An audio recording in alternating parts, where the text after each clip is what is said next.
Welcome back to New to Medical Device Sales. I am your host, Jacob McLaughlin, coming to you guys bright and early on this Friday morning. My dog decided to wake me up at 5:30 and said it's time to get up. But also I've been getting up because the sun now comes up around 5 and my body just decides it's time to get up with the sun. So we are rocking and rolling. We have our coffee. If you guys are watching on YouTube, I'm very basic. I have like a little mason jar.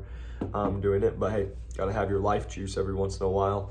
But hope you guys are doing great.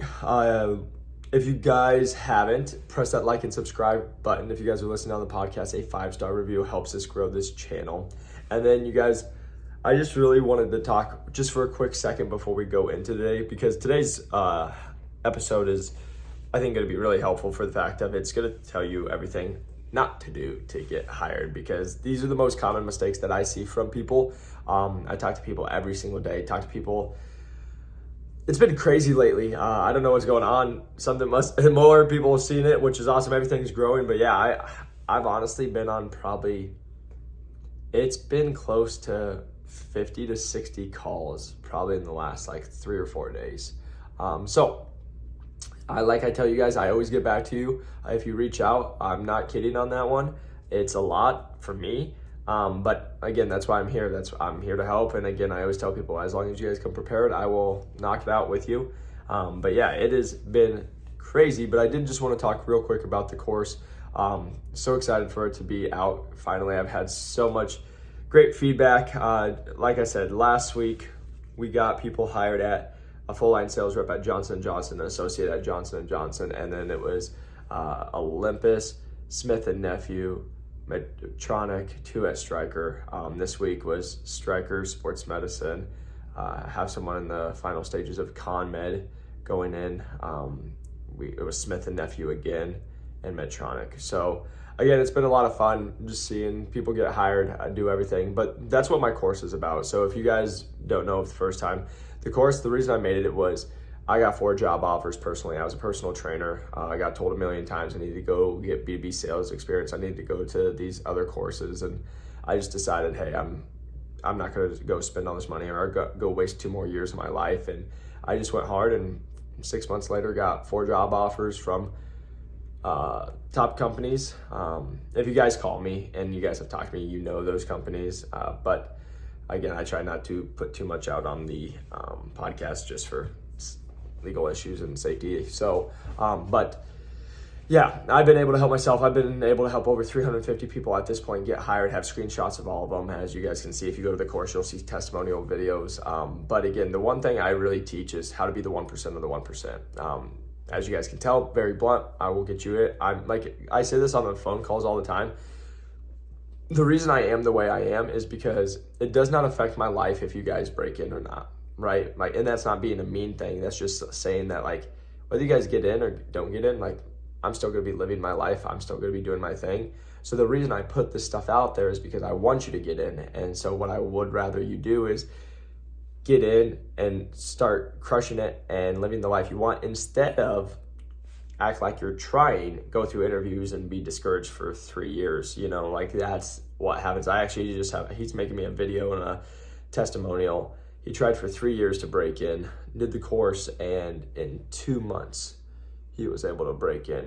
And what I mean by that is, you guys know, as the course just released, but I worked with him before that.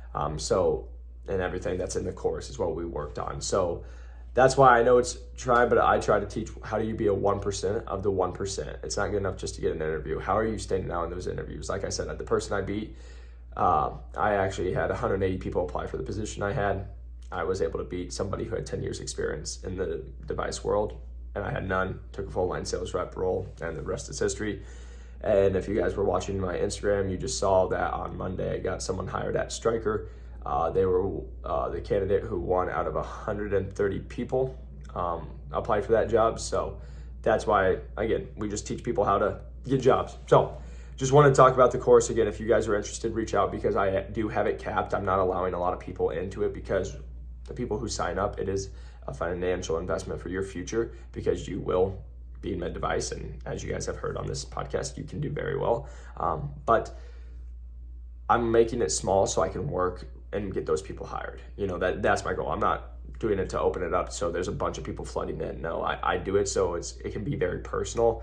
We're going to be getting on calls as groups, as well as, if you guys are going to be with me and I allow that small group to be there, you guys will have a lot of access to me as well to answer any questions, to go through the interview process. So that is out now. Again, the link is in the description, or if you guys want, it's on New to Medical Device Sales. There's a link. It's just course to New to Medical Device Sales. So you guys can just check out the link in the description. But let's get into today's episode. It is going to be titled, well, if I can find it, I put it in here, what not to do to break into medical device sales. So I made this, got home from the gym, and I was actually driving from the gym, and this hit me, and I was like, this is a topic we should talk about, because I say the same thing over and over. If you guys listen to it, it doesn't change. And then I get on phone calls and people are like, what would you suggest? And I'm like, did you listen to the podcast? And I'm like, yeah, I do.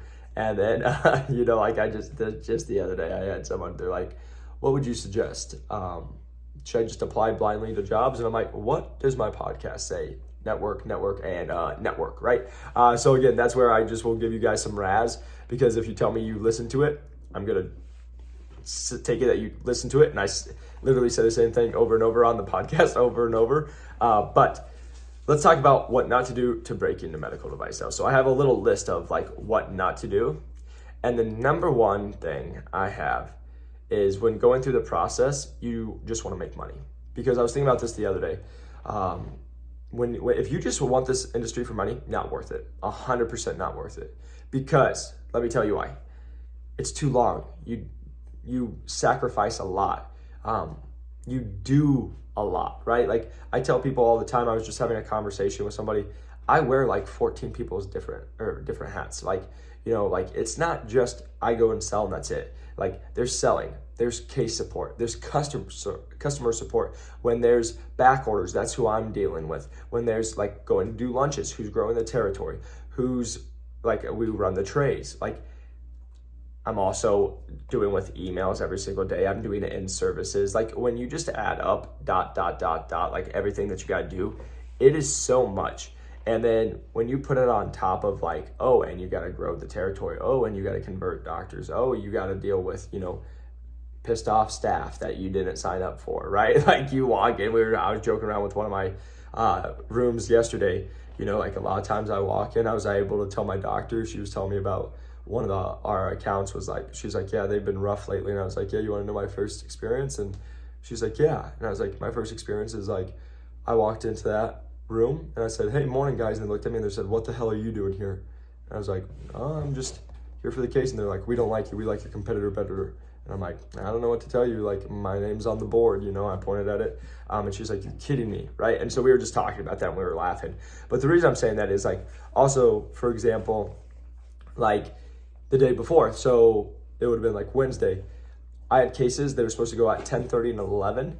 My first case went at 12, and then my second case ended up going at 4 p.m.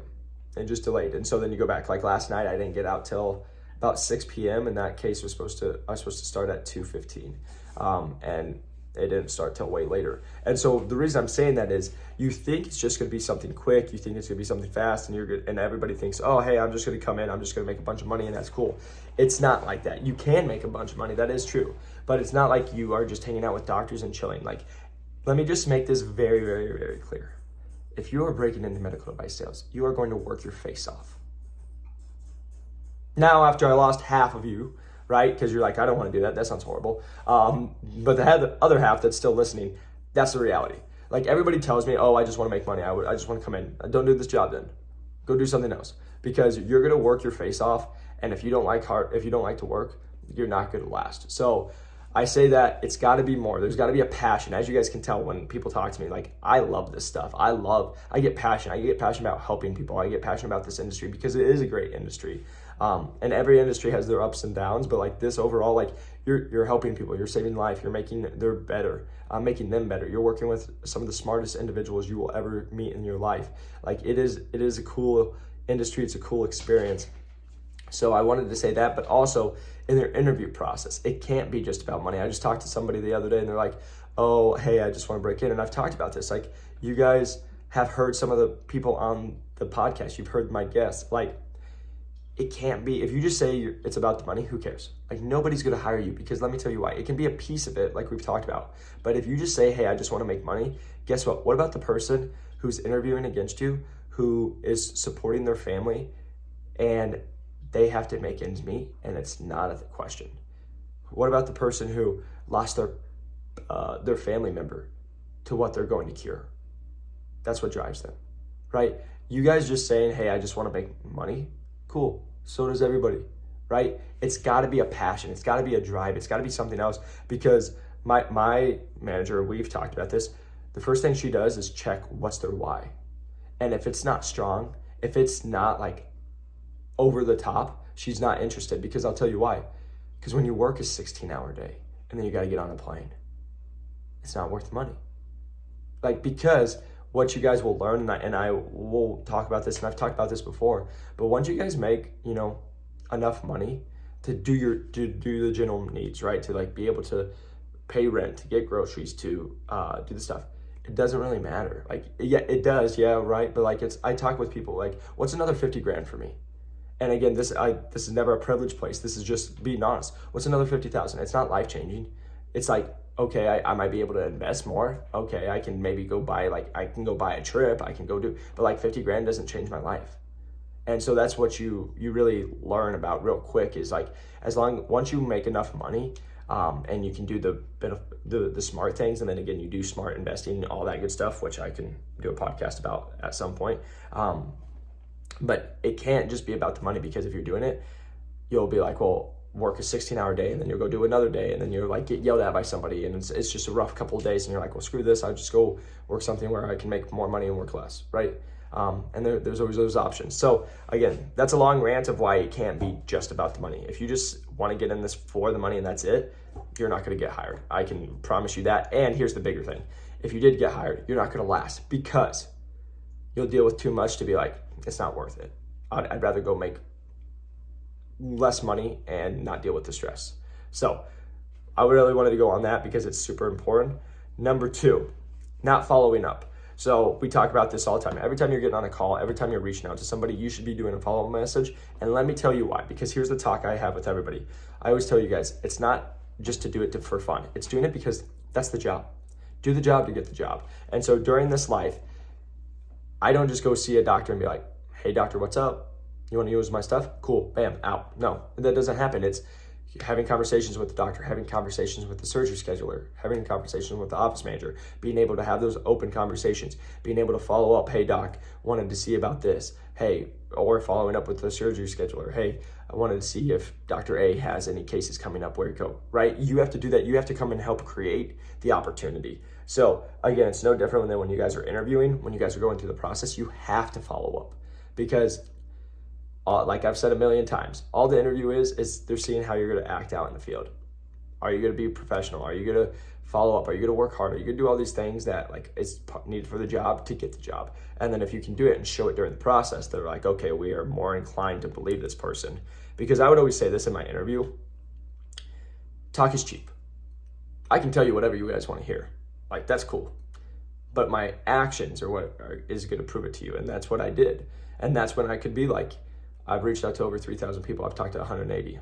You have? Here's an Excel sheet, right? That shows that I did it. And guess what? They can call any of those people and ask them, because I have it documented what day I talked to them, what our notes were, where they worked, right? Like that's how it helped me stand out. When they would tell me like, hey, you don't have any sales experience, you don't know how to prospect. Okay, totally understand. Thank you so much. But this is why I disagree.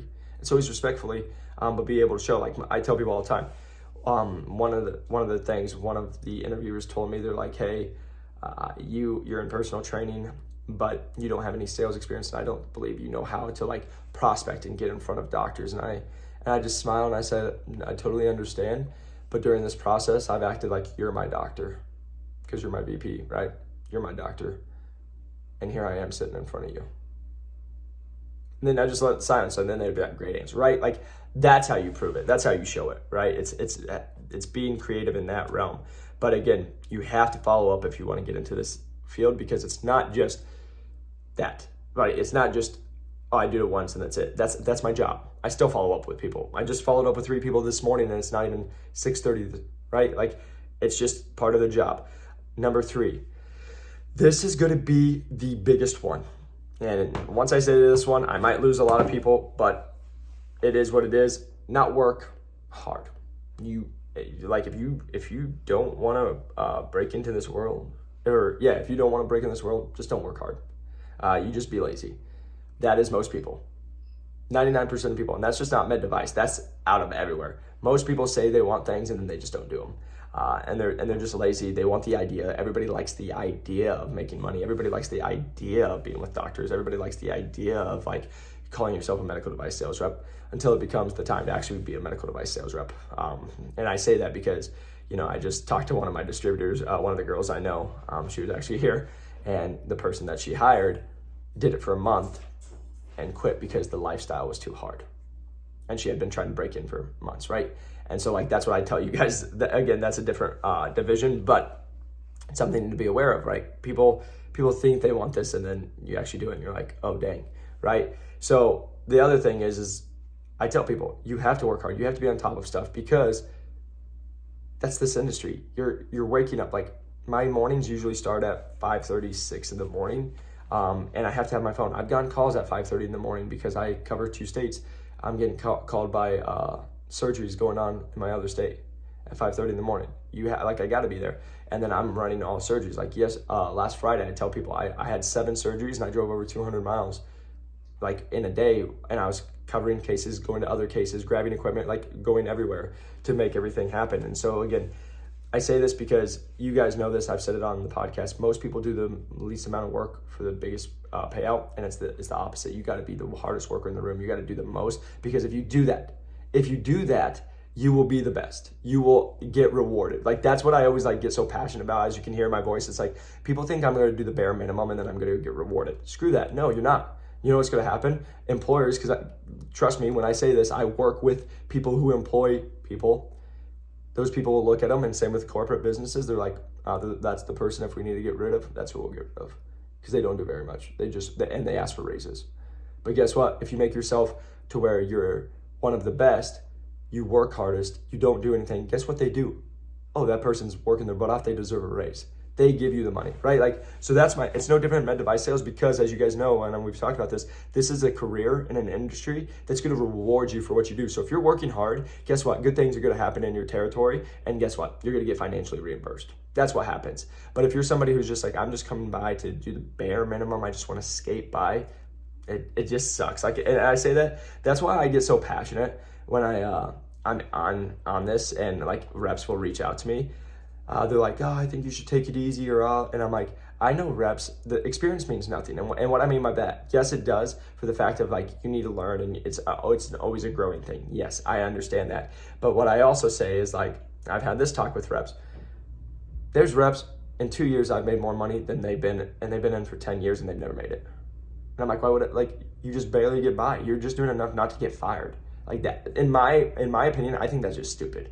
I don't understand that. But that's not just, I'm not wired that way. Like I said, if I'm going to waste my time, if I'm doing the podcast, I'm going to give everything I got to the podcast. If I'm going to go work out, I'm giving everything I got to my workout. I'm not here just to skate by, because you only get one life. We're only here once, right? So I don't understand the people who just want to barely do enough to get by, because let me just promise you, you might get in, but you're not going to be successful. You're not going to get what you want out of it. I guess if your bare minimum is you want to do just enough and have a little safe life, that's cool. Maybe that's cool for you. But just being honest, if you're listening to this podcast and you're still listening because of how passionate and how I talk, that's not you. You want to be the best. You want to thrive. I tell people, you want to know what my dream's always been? I'm gonna be 30 and nobody's gonna tell me what to do. Nobody. Or screw 30. Whenever I have a family, when I have a kid and I have a family, nobody will ever tell me what to do with my kid, because let me tell you, if I want to take my kid to a park on a Tuesday at 2:00, I'm going to do that. And if someone tells me I can't, screw off. I don't need it. I've put myself in a position where I can do whatever I want, right? And so you can call it cocky, you can call it whatever, but I'm just believing in myself. And also, I know what I want. And everyone's different, right? A lot of people are going to be like, oh, I don't want kids, I don't want to do it and stuff, whatever you want. But I just don't understand. If you want something in life, let me just make this very clear. You're going to have to work your face off. and you're gonna have to work really hard, and that, guess what? Then you'll be successful and it will all work out. But if you're just the person who's like, I just want to barely do enough, and you want to just like chill and you want every single weekend off and you want to do all that, I don't know if Med Device is for you. Now, with that said, I know a lot of people who are in Med Device, you're not going to work every weekend. But there are the occasions, like I just talked to a girl, they sometimes have Saturday cases. I know my buddy at Stryker has sometimes Saturday cases, sometimes a Sunday case that pops up, right? So it's just like you have to be open to working. Now, this one comes into when I talk to you guys on the phone, no energy. A lot of times, right, they're like, how did you stand out? Again, when you guys are listening to my podcast, what do you hear? You hear my upbeat, you hear my energy, you hear my passion. Like, that's just who I am, right? And I say that, and the reason I'm telling you guys that is that's my feedback. That's what I've been told by reps. Hey man, you bring it. Like, that's why I love it. Like, I can tell you're a go-getter, right? That's what you've got to portray. Because I get on phone calls with some of you guys, and I'm not even kidding. I tell it to you guys because I want you guys to succeed. But there's been times I've gone on podcasts and calls and people talk like this and they're like, yeah, I really want to break into medical device sales. I think it would be great. I think I'm a great candidate. I'm like, man, you suck. Like, I want to talk to you for this phone call, and again, I'm not that like straightforward. I'm just like, man, you got to bring the energy, because here's the thing. When people are getting phone calls, this is why I tell you guys to network, right? Because here's what the networking does. You network with somebody, you get on a phone call, they like you. Guess what happens? My manager, the first thing she does when there's an opening, texts our team and says, hey, do you guys know of anybody, right? Now, if I liked you and you're really awesome, guess what I do? Hey, manager, yeah, I think I got somebody. Bam. And then that just gets your foot in the door. That's it. But the reason I'm saying that is that's why bringing the energy and doing, like, being excited and showing that you're a go-getter, that's what it is. Because guess what? People are going to like you way faster. They're going to like you more. And even for me, I know I'm not wasting my time if I have a go-getter. I just got on a call with several people this week. They're people who get it. They're going to, and like I tell them, because like I've told you guys, I'm in this, and I'll just be straight up with you guys because I love this call. Everyone will be like, hey, so after talking to me for 30 seconds, you say you can like tell, you think I'll break in? And I'm like, yeah, probably. But like, here's the reality. If you're really questioning that, you're probably not gonna break in. Like, just being straight up, because you know what? I knew I was gonna break in. Because I bring in the energy, I'm bringing the passion, I'm gonna go with that. But like I said, if I'm on the phone with you more than like 5 minutes, I probably see that you have it, because I'll just be honest at this point, and like you guys heard, 60 calls in like 3-4 days, like I don't have time for people who are like, yeah, okay, so hey, no, like I'm like, hey dude, like you gotta pick up the energy, I'll talk to you later, like watch my podcast, bam. So again, like I said, it's never to come off route, it's to get you guys hired. That's what I do. I get people hired, and if you guys like it, awesome. If not, don't listen to my stuff, I guess, like, because then people are like, it's too much, and then they don't get it hired anyway. Because like I told you guys, 99% of people who reach out to me and tell me, like, the amount of times I've gotten messages saying, Jacob, I see you broke in and you've crushed it, you're awesome, thank you so much, and just wait, I'm gonna see you at the top, I'm gonna be there in a year, I'm gonna crush it as well, just remember my name. Never seen that name again. It's like all these people, like I've said in everything in life, talk is cheap. Like, I can say whatever, but it doesn't matter. It's like, does your actions back it up? Are you doing that to prove it? So this is another big one. There's 2 more I got that I just really wanted to hit.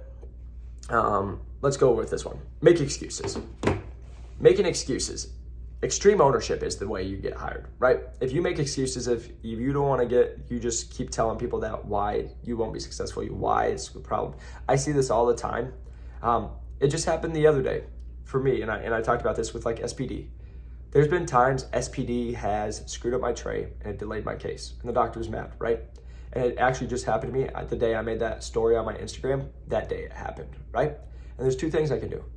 I can get mad, or let's talk about this, because this is where people can make excuses and blame everybody else and point the finger. Let's bring extreme ownership. Whose problem was it? It was mine. Guess what? If I know there's a case, if I had another tray, I could have brought another tray just in case that could have happened, right? So now I had 2 trays. So if they messed it up, it is on them, but at the end of the day, I can't sit and blame them and be like, oh, you did this, you did that. Guess what? I could have brought 2 trays. I could have. And that's something I got to think about, right? And so that's why extreme ownership is huge in medical device sales, because let me tell you something very quick. You make an excuse to a doctor, that doctor's never using you again. I mean, that's just straight up. You tell a doctor something and you're just like, well, they did this, or, oh, well, no, they don't care. Because guess what? They care about the patient on the table and they want results.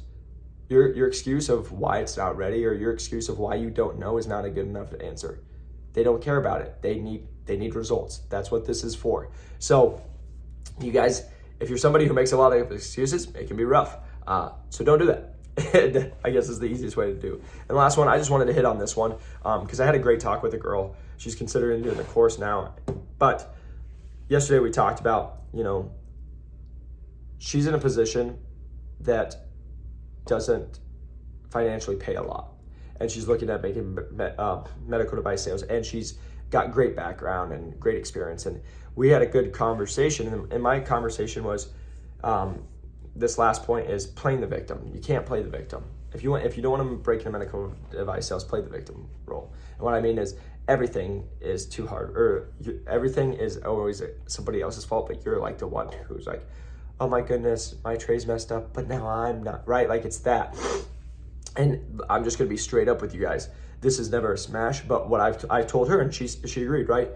There's a different mindset from people who make under $50,000 to people who make over $100,000. And what I mean by that is, from my experience, if you're making over 100, 150, 200K, there's a mindset where it's like, okay, we're going to figure it out. We're going to keep going. Well, from people that I meet in the hospital that make under 50 grand, it's like, oh my God, this sucks. Oh, I just can't. Oh, it must be nice. Like that, like those 3 words I've told everyone, like even my ex, when we used to date, like I was like, if you use those words, I get so pissed, because the must be nice is just a cop out for like why you don't have what you want. And it's just an excuse. Must be nice is I hear it all the time, and it's, yeah, you're lazy. I don't know what else to tell you. Like the amount of times they're like, oh, I wish I had this, but like I just talked to a scrub tech the other day that they were like, what made you get into this? And I told them I was working 100 hours as a personal trainer, and I did this. And they're like, oh yeah, I don't even want to work 40 hours. I want to work 35 and 30. And I'm like, cool, like you can, but like also don't, like this is always my laugh. The same people who tell me they don't want to work and they don't want that are the same people who always are complaining to me about money. And I'm like, okay. And I just said that there's a mindset when you make under 50 grand, from my experience, again, if you make under 50K and you love it, that's awesome. Like that's the goal. Like whatever you do, who cares how much money it is? It's just what you make. But what I'm saying is, from what I've seen, is on average, if they're making under $50,000, it's like, oh, this sucks. Oh, must be nice. They make more money than me. Oh, I don't get paid enough for this. I hear that all the time. Oh, I don't make enough money to do this job. Oh, I don't do it. Then I'm like, change. Do something else. Like if you hate your life, change. You're the one who holds yourself here.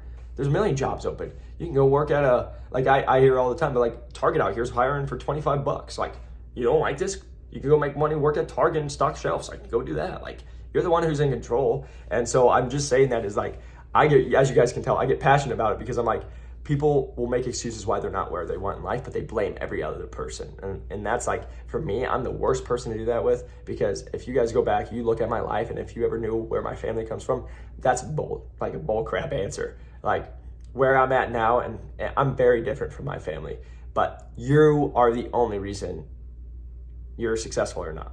That's it. And like, that's the mindset you have. And like, I just say this to everybody, that winners and top performers, people who finish in the top 10, every single person I talk to who's like a top performer do that, that's what they think. They don't think poor me, they think what's next? Okay, that sucks. How do I come over it or overcome it? Right? And that's the mindset that comes with it. So again, I could go off on that, but basically, if you don't want to get hired, just talk about all you're in this industry for is to make money. You don't want to follow up. You don't want to work hard. You're really lazy. You don't want to have energy or passion with what you're doing or when you're on phone calls. You want to play the victim, and you want to make excuses for everything. If you do want to get hired, don't do those things. Bring the energy, bring all that, and you'll break in. Again, we've talked about this, guys. It's just a different way of saying it. But if you guys are watching on the YouTube, press that like and subscribe button. If you guys are listening on podcast, a 5-star review helps us. And again, if you guys are interested in the course where I'm keeping it to a select few, reach out to me. Happy to answer any questions for you guys. Yeah, because again, what we do, and I talk about it all the time, what I do is I get people hired. I'm going to teach you how to separate yourself, and it's all about how you tell your story. So if it's something you guys are interested, check out the link in the description, course.newtomedicaldevicesales.com. And yeah, if you guys want to reach out, LinkedIn, the New to Medical Device Sales on TikTok or on Instagram, and you guys can find me anywhere else. But until next time, I hope you guys have a great week, and I'll talk to you soon. Peace.